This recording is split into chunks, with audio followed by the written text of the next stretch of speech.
মিডিয়ার মানুষদের সম্পর্ক নিয়ে অনেক কথাবার্তা হয়, কিংবা অনেক ডিভোর্সের রেট আমরা দেখি যে মিডিয়াতেও হচ্ছে, মিডিয়ার বাইরেও হচ্ছে।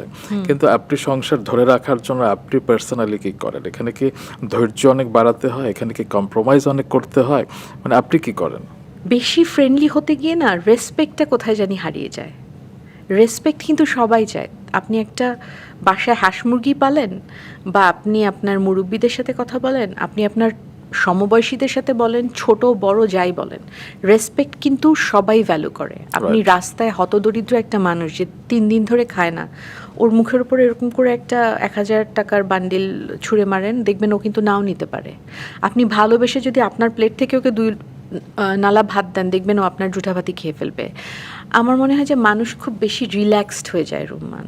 ওইটাই বললাম যে সবসময়ই কিন্তু একটা যত্ন রাখতে হয়।